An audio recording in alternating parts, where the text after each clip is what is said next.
comenzamos la explicación del tema 2, presentación de las teorías y concepciones éticas y morales.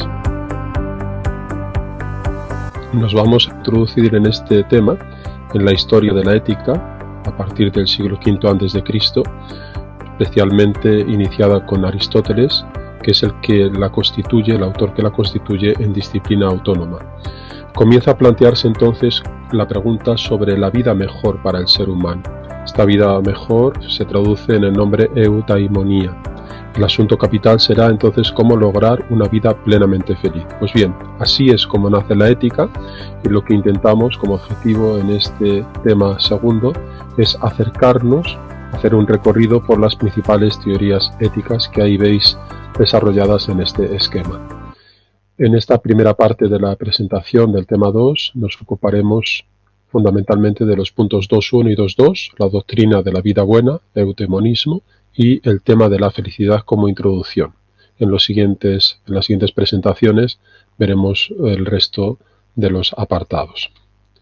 Comenzamos entonces la explicación de la doctrina de la vida buena, eudemonismo, que es como ha vertebrado principalmente la ética en su nacimiento, la concepción de la vida feliz, la vida lograda.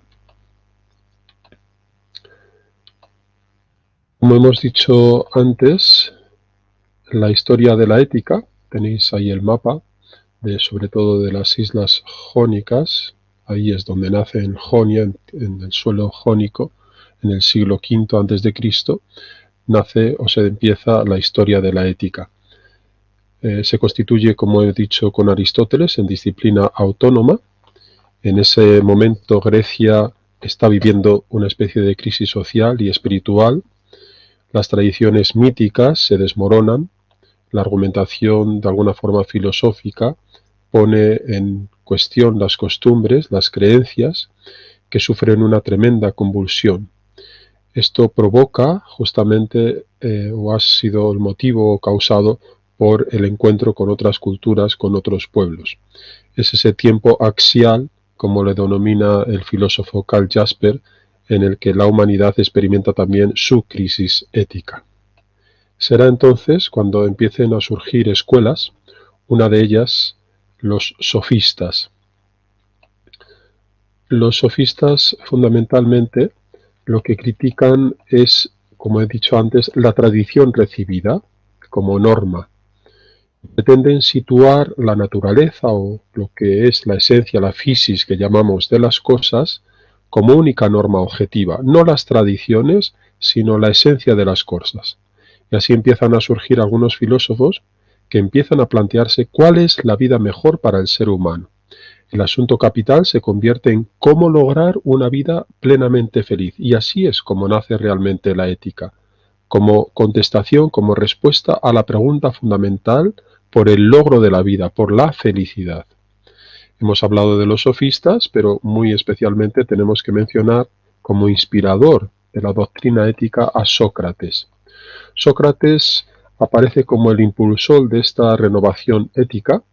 En los diálogos de Platón encontramos muchas veces a un Sócrates preguntando en la plaza pública por la vida que llevan las gentes, por las cuestiones más importantes, por el alma humana. Es la pregunta por las virtudes en el método mayéutico. Con Sócrates se inicia la ética como doctrina de la vida buena, como doctrina de la felicidad. La cuestión principal, entonces, para Sócrates para el ser humano consiste en cómo ser feliz, cómo lograr la vida. Ese es el término, ese es el punto de arranque, el punto de partida para la reflexión ética. Cómo lograr una vida más plenamente feliz. Pero ser feliz o tener una vida buena, eso es eudaimonía, no siempre conlleva lo que esperamos. Es más, muchas veces se es feliz a costa de sufrimientos. Y esto es paradójico. Justamente es lo que se conoce con el nombre de la paradoja ética. ¿En qué consiste la paradoja ética? En que queriendo conseguir una vida feliz, muchas veces nos tenemos que conformar con estar dispuesto a perderla incluso. Parece una contradicción y por eso el término paradójica. es que solo se entiende la vida buena si la colocamos al lado y de manera indisoluble con la idea de justicia. Es decir, solo se puede tener una vida buena, ser plenamente feliz, si se apuesta por la justicia, y esto acarrea muchas veces la pérdida de la propia vida. Y el ejemplo lo tenemos en el propio Sócrates. Sócrates no sucumbió a la tentación de la injusticia que le proponían desde el gobierno de los 30 tiranos. Recordad un poco su ejemplo. Sócrates es condenado a muerte por traicionar la tradición y sobre todo por maleducar a los jóvenes, y le proponen una salida. Al final fue acusado de impiedad y, lejos de preferir la fuga que se le proponía, consideró e hizo reflexionar que merecía más la pena morir defendiendo la justicia que vivir gracias a una acción ignominiosa. El problema al que se enfrentó Sócrates, lo tenéis en esa diapositiva, fue saber qué acciones son justas y cuáles no. Y descubrió que lo que determina que una acción sea justa se halla en el alma del hombre justo. Por eso la pregunta, de manera similar a como la música está en el alma del músico o la medicina en la del médico. Esta capacidad se denomina en griego arete y la hemos traducido por virtud o excelencia. Por lo tanto, la virtud, la arete, la excelencia de ser bueno, se encontrará en el alma del ser bueno, del ser justo. Por eso hay que preguntar al hombre bueno, al hombre justo, ¿dónde está la felicidad? Arete, por lo tanto, es igual o se traduce por virtud o excelencia. ¿Qué significa tener virtud? Pues tener virtud viene a ser lo mismo que tener la técnica, es un arte, ser feliz es un arte, tener virtud es poseer la técnica precisa para saber sopesar como un equilibrio, como una balanza, los pros y los contras de una acción y así acertar en el juicio, en el dictamen final. El juicio moral, por lo tanto, no consiste en la aplicación de reglas, de conductas precisas, sino que se trata siempre de un delicado ejercicio de argumentación, de sabiduría, aquel que es capaz de discernir con acierto y prudencia la conducta más adecuada. Por lo tanto, ser virtuoso o ser justo en este discernimiento moral solo es posible llevarlo para el hombre justo, para el hombre virtuoso. Para obrar con justicia hace falta ser justo. Es por esta razón que los diálogos socráticos están plagados, inundados de preguntas acerca de las virtudes, del número de virtudes, si cabe encontrar la máxima, la más plena, la más alta virtud, si se puede aprender la virtud, etc. Pues bien, esa doctrina de la vida buena o cómo ser plenamente feliz con la que se inicia la reflexión ética recibe el nombre de eudemonismo. El eudemonismo considera que existe un querer, un deseo. Cuando hablamos de querer podemos poner la palabra también deseo, intención, objetivo, propósito, un querer fundamental al que deben supeditarse los otros quereres particulares. Tenemos deseos, pero hay un deseo principal. Sucede que a veces este querer fundamental está oculto, subyace, desconocido, sin más, no conocemos nuestro deseo. Actuamos, tenemos acciones, actos motivados por deseos, pero no sabemos cuál es el fundamental en nuestra motivación. Y así puede que, aunque hagamos cuanto se nos antoja, no hagamos lo que de verdad queremos. Y el ejemplo que se propone siempre es el ejemplo de la paradoja del tirano. El tirano es ese pequeño dictador o el gobernante dictador que en el diálogo del Gorgias en Platón parece que es el hombre más envidiable por las gentes. ¿Por qué? Porque tiene todo el poder y puede hacer lo que se le antoja. Pero en el fondo esto no es cierto, porque el tirano en realidad no es poderoso al no hacer lo que quiere de veras, no sigue el querer fundamental. Esa es justamente la paradoja del tirano, que aunque aparezca que está haciendo todo lo que se le antoja, en realidad no sigue el deseo del bien, que es esto fundamentalmente lo que propone la ética socrática y aristotélica. La idea del bien fundamenta, es el pilar, el núcleo de la reflexión ética, y es el querer fundamental. Para lograr ser felices tenemos que orientar nuestra vida por ese deseo del bien o esa idea del bien. Pues bien, no solo la posición eudaimonista del querer fundamental está presente en la Grecia clásica, no penséis que esta doctrina es tan antigua. Doctrinas eudemonistas son, por ejemplo, la teoría del eros platónico, o también la de San Agustín, o la de otros autores, o por ejemplo, recientemente, la búsqueda de sentido propuesta por ese pensador judío, Viktor Frankl, en su reflexión sobre los que habían estado en los campos de exterminio nazi. Podemos decir entonces que el querer fundamental no es algo que se consiga a través del esfuerzo. El querer fundamental, el deseo fundamental, la idea del bien, en definitiva, no es fruto del esfuerzo voluntario, sino que constituye la fuente de toda acción moral. Nosotros en nuestra acción no vamos persiguiendo sin más la idea del bien. En nuestra acción bien orientada, el bien se convierte en la fuente de nuestra acción. Esa aspiración al bien constituye, por lo tanto, la fuente de nuestra voluntad moral. Esta fuente moral, que es, repito, la aspiración al bien, está presente en todos los hombres por naturaleza. Cuidado con esta idea, atención, porque es definitiva.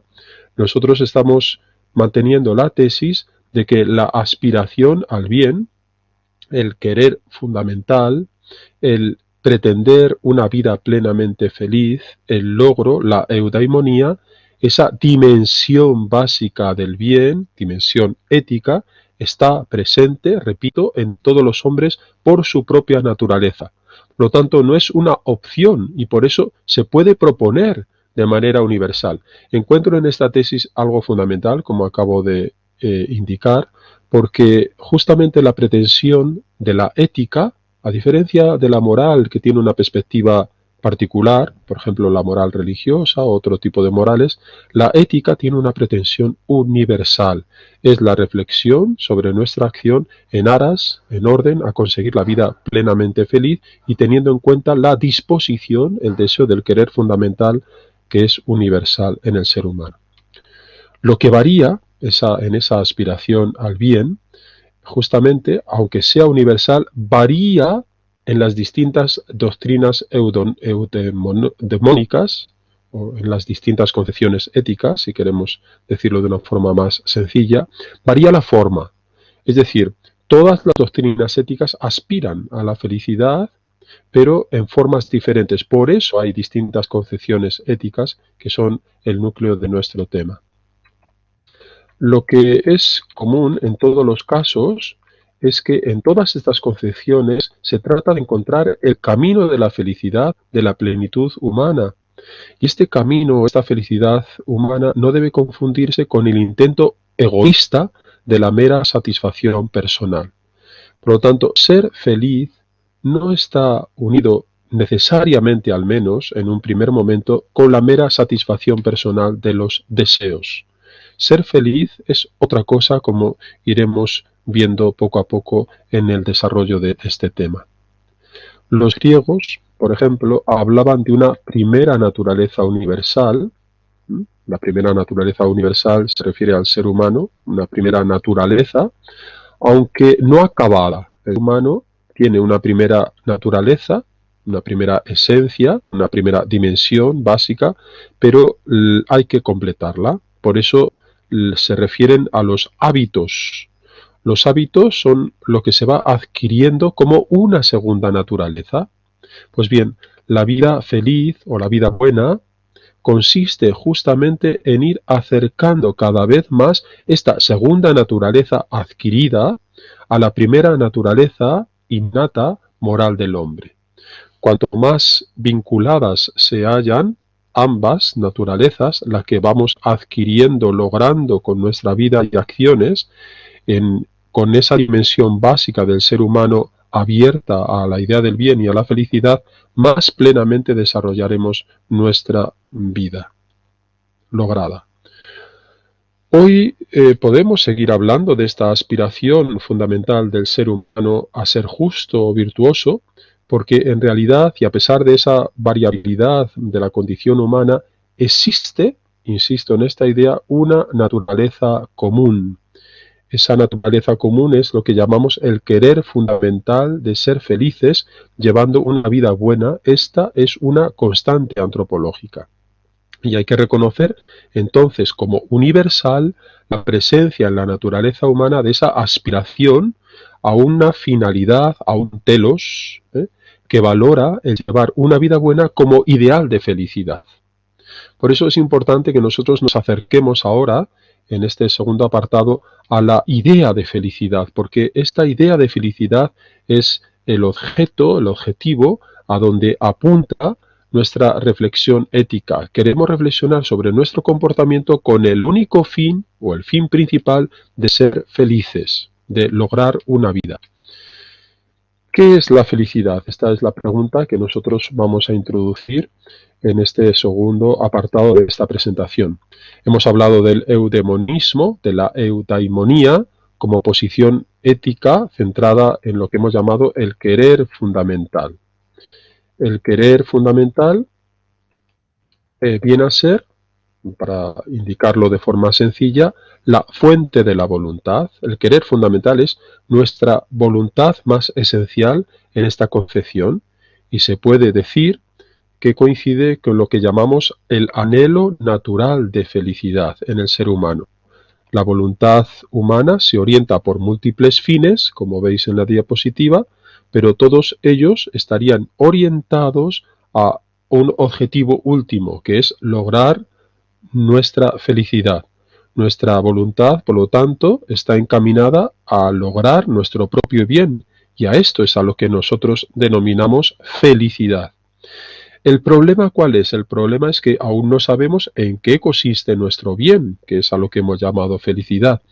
De hecho, se puede pensar de distinta manera ese propio bien, es decir, hay distintas concepciones de la felicidad, y esto da lugar a diferentes concepciones o teorías éticas. Por ejemplo, para un Sócrates, la felicidad, como hemos dicho antes, consiste en ser justos, y por eso el hombre justo, como en el ejemplo del tirano anteriormente dicho, no es feliz.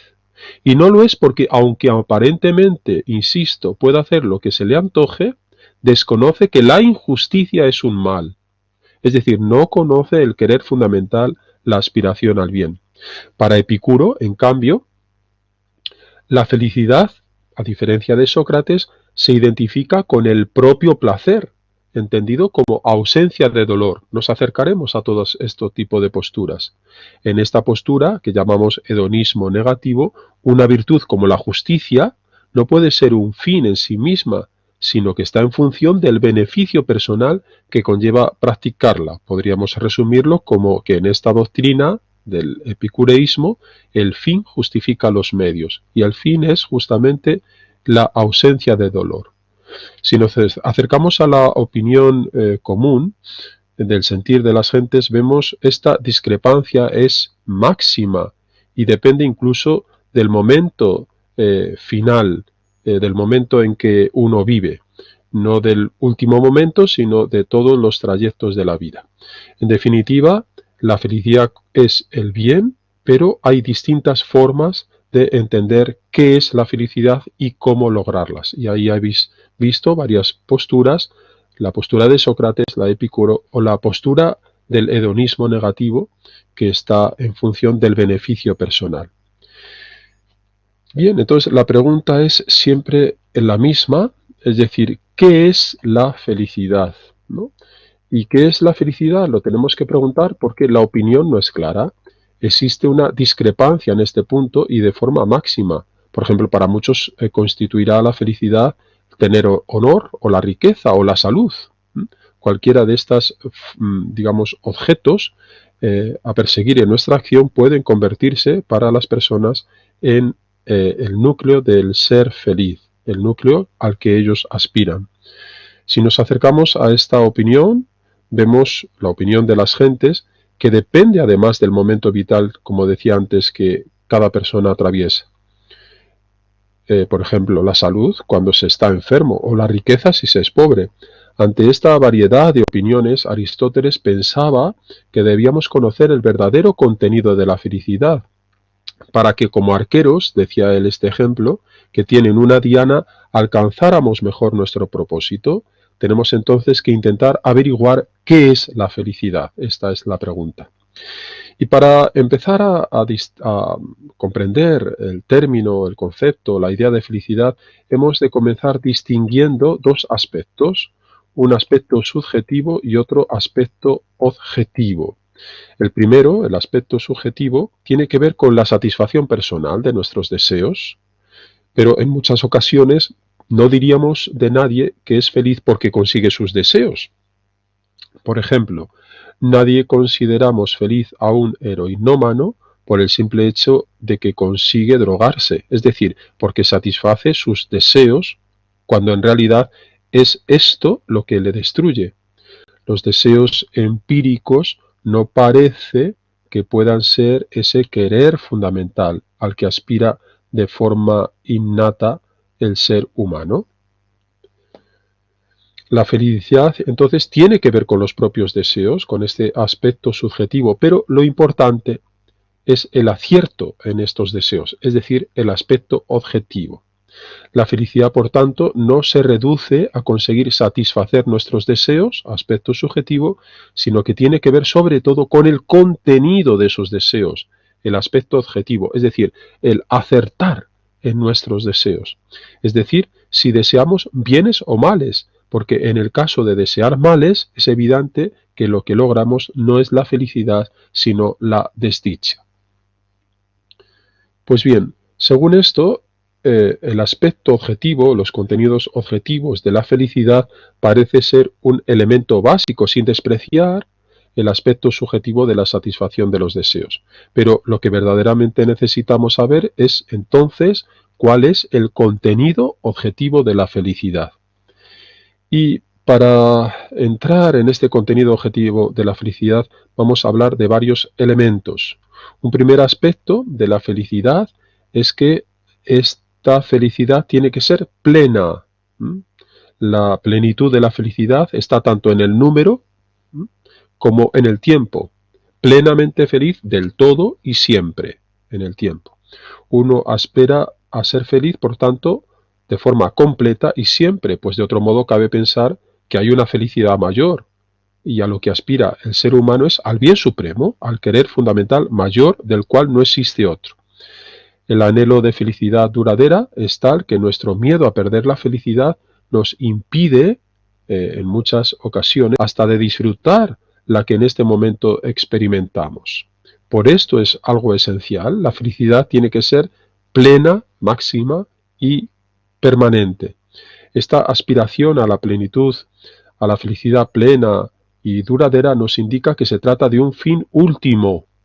La felicidad es el fin último y nunca puede ser tomada como un medio. No soy feliz para algo, sino soy feliz en sí mismo, por sí mismo. Es decir, no cabe pensar en un bien mayor a otro, pues este no sería entonces el querer fundamental, sino el primero. Cuando hablamos del querer fundamental, resumido en la felicidad, tiene que ser el vector principal, máximo, de nuestra voluntad. Es decir, el deseo de felicidad no necesita ser justificado, explicado o preguntarse para qué quiere alguien ser feliz. Pues si encontráramos una pregunta a este tipo de planteamientos, significaría haber encontrado un bien mayor que la felicidad. ¿Soy feliz para? Pues bien, ese para indicaría un último objetivo más pleno y sería entonces nuestro anhelo más último. Nosotros lo que estamos indicando de forma sencilla es que ser feliz es la aspiración máxima y no se utiliza nunca como un medio, sino como el querer fundamental. Bien, de lo que venimos ya diciendo, parece que habría que distinguir también entre los fines concretos que deseamos lograr, por ejemplo, fines concretos son amigos, riquezas, salud, son fines concretos. Y la acción propiamente compleja que tenemos que desplegar, desarrollar a lo largo de nuestra vida para alcanzar esos fines concretos. Los fines concretos, por lo tanto, están subordinados, están en orden al fin global último de la vida buena. La felicidad tiene que ver con estos fines concretos, son parte de ella y también constituyen la dirección de la misma. Es cierto que no aspiramos a la felicidad como tal, a secas, o al margen de estos deseos concretos. Son, repito, algo necesario para comprender lo que es la felicidad. Pero, insisto, la felicidad tampoco radica totalmente o solo en esos fines concretos. La felicidad, y esta es la tesis fundamental, es más bien la forma de nuestro querer, el paradigma, el ejemplo último hacia el que quiere inclinarse nuestra vida. Es la aspiración máxima, la disposición máxima, la tendencia suprema, el querer fundamental, que tiene que ver con la consecución, el logro de esos fines concretos, pero que están subordinados a un fin global, que es, ¿cuál? La felicidad. A la felicidad, por tanto, se puede decir que se llega de forma indirecta. No buscamos sin más ser felices de forma directa, sino que obtenemos en el ejercicio o en el juego de la vida la posibilidad de encontrar la felicidad. Repito entonces, a la felicidad se llega de forma indirecta. Uno no puede empeñarse en ser feliz por ser feliz, haciendo de la felicidad el objeto inmediato, porque fracasará en el empeño. Y por ejemplo, así lo relata John Stuart Mill en su autobiografía. Ese empeño de ser feliz no puede lograr nunca la felicidad. El camino más bien consiste en poner nuestra ilusión, nuestro empeño en objetos nobles, porque así alcanzamos o vamos siendo felices, Para lograr, por lo tanto, la felicidad se requiere, como condición necesaria, un cierto desprendimiento o lo que hemos llamado generosidad, que nos haga olvidarnos de nosotros mismos y de satisfacer nuestros intereses. Al proponernos fines nobles, vamos logrando, pero siempre indirectamente, nuestra felicidad. Esos fines son los que dirigen el rumbo de nuestra vida y le dan sentido. El valor no está en conseguir esos fines, sino en la propia acción. Incluso uno puede ser feliz sin lograr satisfacer esos fines y deseos nobles. El mismo hecho de aspirar al bien, de buscar esos fines, conlleva ya la felicidad al margen de lograrlos. Por ejemplo, la partida de ajedrez. Cuando estás jugando al ajedrez, se disfruta en la partida, aunque no logremos dar mate al rey rival. Lo importante es el juego, que incluye estrategias y pasar un buen rato con el amigo.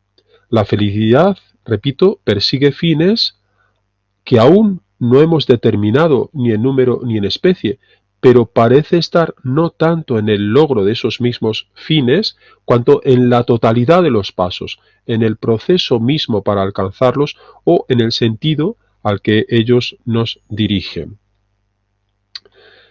De lo que vamos diciendo se desprende, casi como conclusión, que alcanzar la felicidad no es una tarea fácil. Su logro incluye muchas veces no pocas renuncias, también valiosas, como hemos venido diciendo. Quien se decide por una profesión, por un estado o cualquier otra causa, sabe que debe renunciar a las satisfacciones y sentido de los otros estados y profesiones. Si soy médico, quizá no pueda ser maestro, aunque sean ambas mis vocaciones. Y no pocas veces volvemos la vista atrás en nuestra vida, incluso estando satisfechos por el rumbo tomado, ponderando las posibilidades que hemos dejado de vivir o de explorar.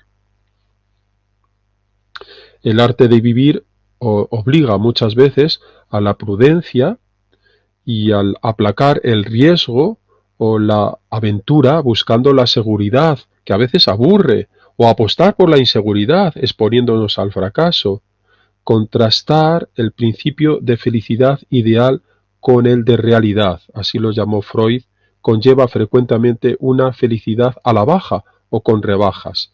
Explico un poco esta idea. Nunca podemos estar seguros de conseguirla.